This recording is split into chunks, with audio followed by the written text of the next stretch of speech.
bakit binabaha ang Visayas at Mindanao?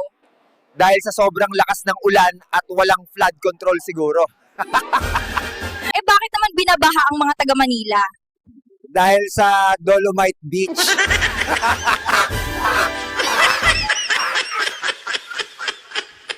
Narito ulit tayo sa isa pang reaction video at opinion from Kuya Deng X Crew. Play mo na yan, Master.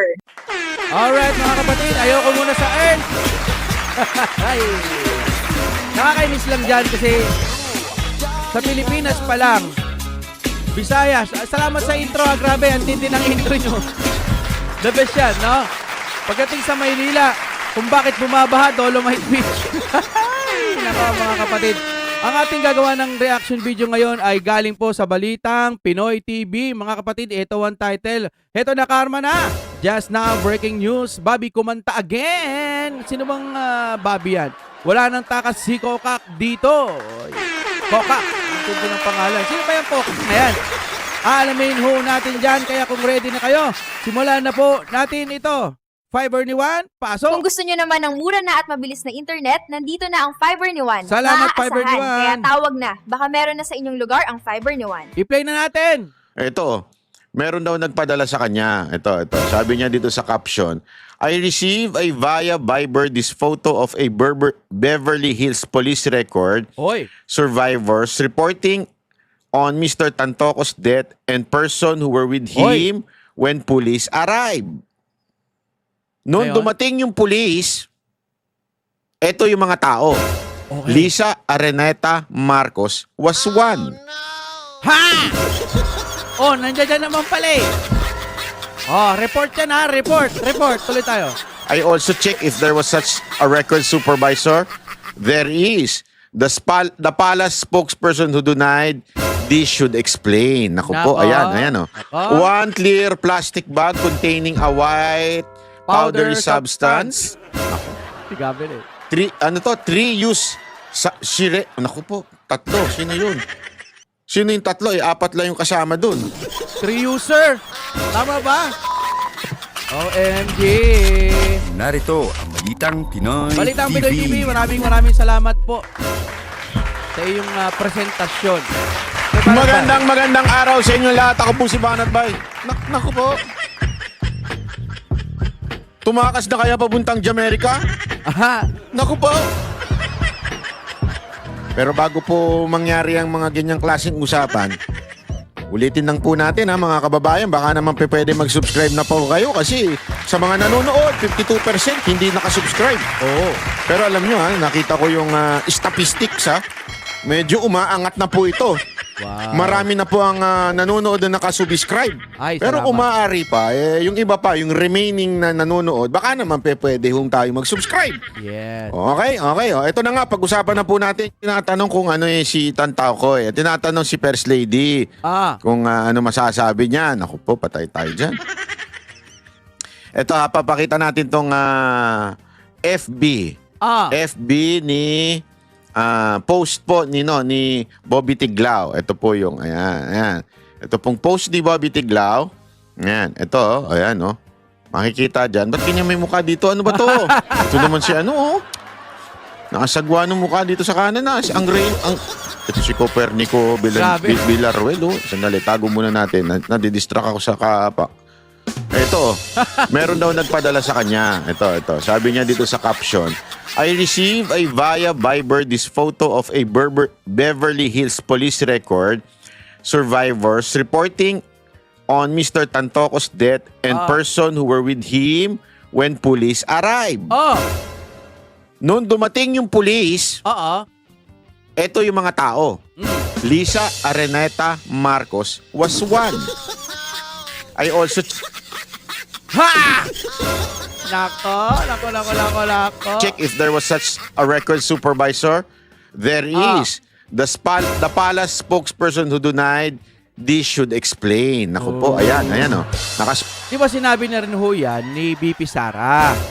Di ba? Nung in-interview siya. Tapos sinabi ni Manang Claire, fake news daw si BP Sara. Tapos ngayon naman, papaimbestigahan, mananagot daw yung mga nagpapakalat ng papel. Kung talagang fake news si VP Sara at sinisiraan na kayo, bakit hindi nyo idemanda si VP Sara kung talagang hindi totoo yung mga papel na kumakalat? Idemanda nyo. I-impeach nyo ng dahil doon. Gawin nyo. Bakit hindi nyo magawa? Ang tagal na ho yan. Simula po ng si Tatay Digong ay dinakip nila. Yun na po yung issue na yon. Tapos nagsasalita po si VP Sara na involved nga daw po si Madam Lisa.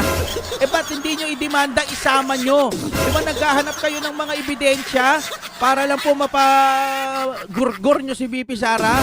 Ito na yung pagkakataon nyo. Idemanda nyo si VP Sara. Paano kung merong resibo si VP Sara na magpapatunay na totoo nga talaga na nandoon si Madam Lisa?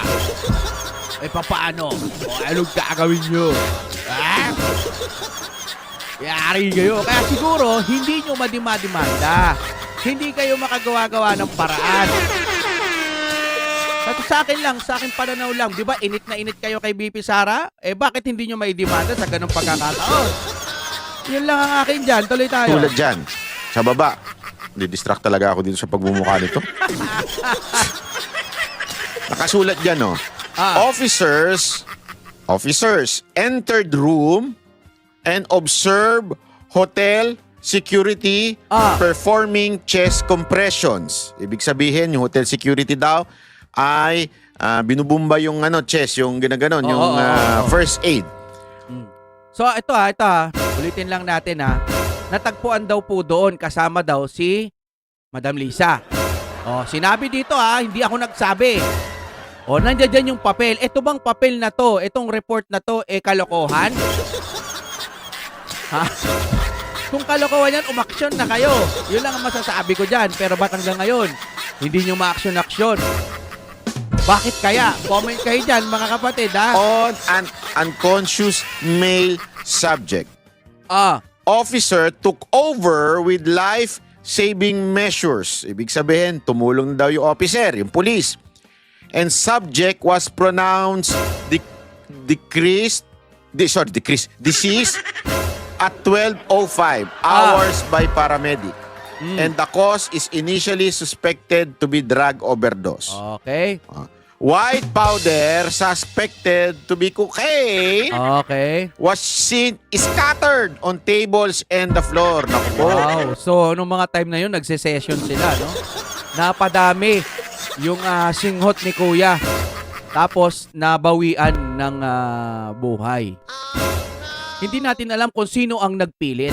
Pero, kasama dun sa loob, yung inaakusahan. Diba? May pirma, Companions of the victims were summoned to BHPD. Naku po. Beverly Hills Police Department for questioning. Which were Daina Arroyo Tantoco, maybe wife. Hindi natin alam kung ano siya.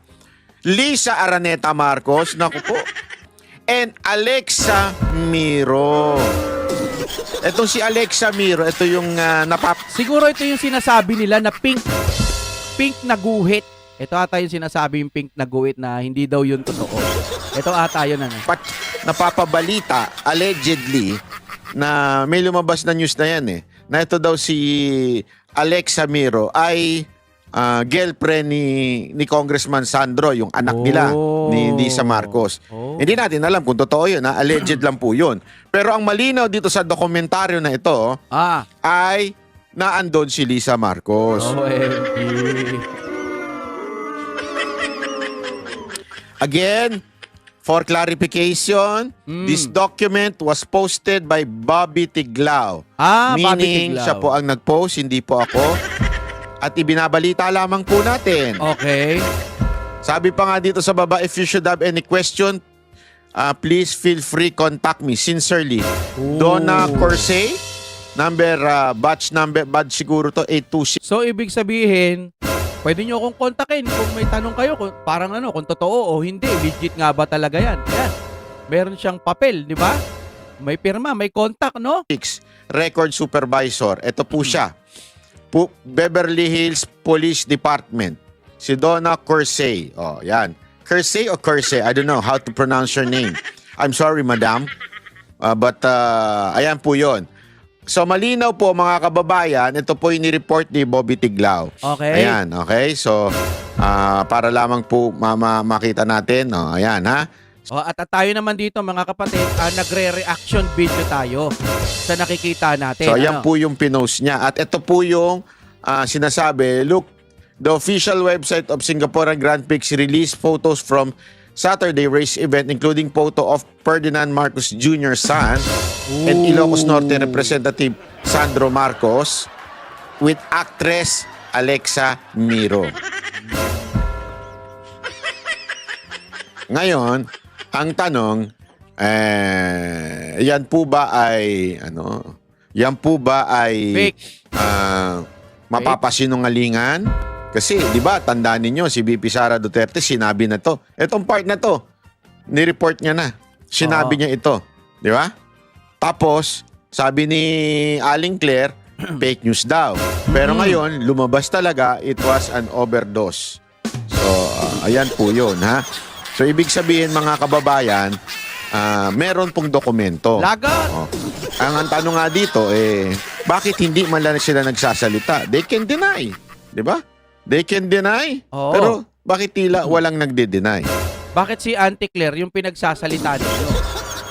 Ako sabihin na natin, hindi ako naniniwala doon sa pink na yon. Dahil pinanonood lang natin dito, nagtitimbang din tayo ng katotohanan. Kung talagang walang kasalanan si Madam Lisa, pwede naman din natin kunin yung side. Halimbawa, nagsalita na siya, nagpa-interview na siya. Gawan din natin ng reaction video na eto, nagpaliwanag na si Madam Lisa. Kaya naman pala, hindi naman pala siya kasama doon talaga. Dahil eto, resibo, may ipinakita siya, napakatibay nito. Ganun sana. Kaso magpasa hanggang ngayon po, ang sumasagot si Manang Claire. Si Ante. Ano na yun? Total, wala naman siyang kinalaman sa Malacanang. Sa bagay, kung siya ang nasusunod sa Malacanang, siguro consider na kailangan Malacanang ang magsalita. Di ba?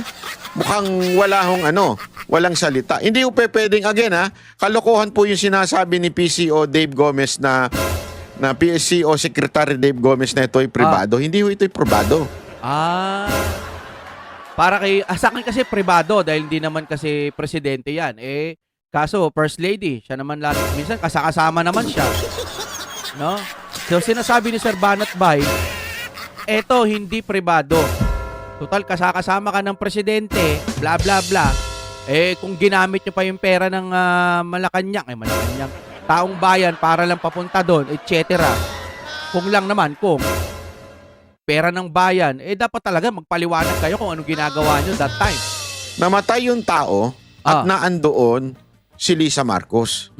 Kung naandoon si Lisa Marcos and there were white powder substance, di ba, scattered on the floor, on the table, the same room. This is a hotel room. Ayun, nakalagay po dyan, no? Ayan, no? The Beverly Hilton, location of incident, Wilshire Boulevard, number 5 of Beverly Hills. The Beverly Hilton, Siyala. Ayan, no? Siyalang-siyala ito. Pagmumukha naman kasi, sino ba naglagay nito Yung komento niya, nakikita ko pa rin Hindi po ako gumawa niyan Isa yan sa mga comment dito.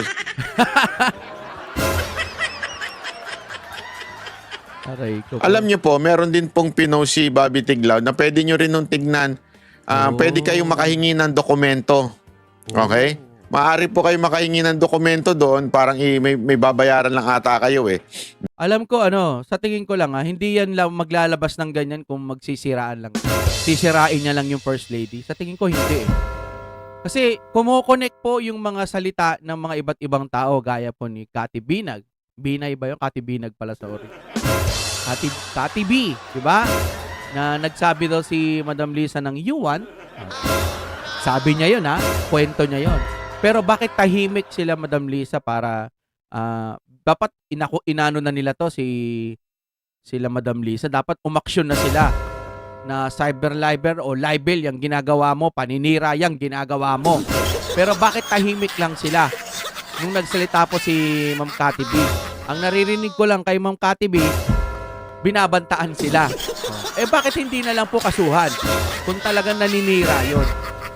Kami po dito mga vlogger, sa tingin ko halos lahat naman, pwera yung mga taga-kabila. Kasi kahit alam naman na nila, hindi sila bibito kasi opinion ko lang, bayad kasi. So hindi sila kakalas. Kailangan ipagtanggol nila kahit mali. Wala tayong magagawa, ganun talaga. Pero sa atin dito, bukas po ang kaisipan natin. Kung talagang walang kasalanan si Madam Lisa at may nakitang mga ebidensyang magpapatunay na wala siyang kinalaman dyan, handa naman tayong i-report din dito. Ipapakita din natin. Sa ngayon ho kasi, puro po yung side nung, ayan nga, yung nasa gitna po, yung na-overdose, di ba? O, yun lang po yung balitang mga nakikita natin. Pero yung side po ni Madam Lisa, pampribado pala eh. Sabi nga ni Manang Claire, pampribado. Pero ba't siya nagsasalita? Pampribado pala. So, ngayon, nagsalita ka na, pampubliko.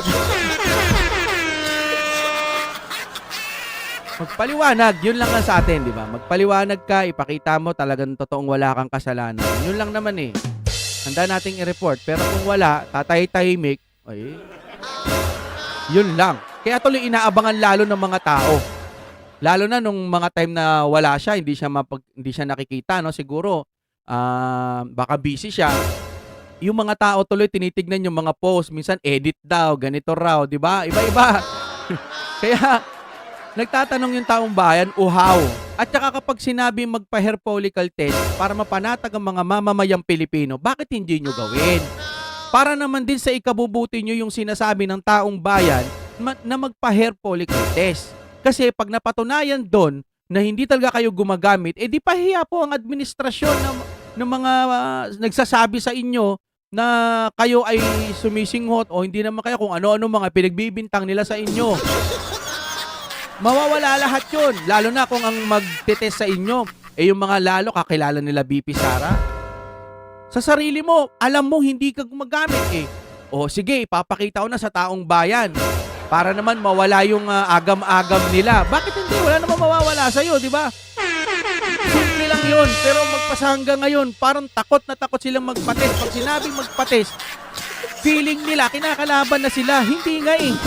Para yun sa ikabubuti po ng pagkatao ninyo na, eto, papatunayan ko sa inyo, hindi totoo ang mga pinagsasabi nila. Ganon. Wala na tayong oras mga kapatid. Hanggang dito na lamang po. Maraming salamat sa Balitang Pinoy TV. Abangan nyo pa po yung mga ibang reaction na ilalabas po natin dito. Ating pag-uusapan na naman yan. Maraming salamat po sa inyong panonood. Oh my God, we're back again. Come on.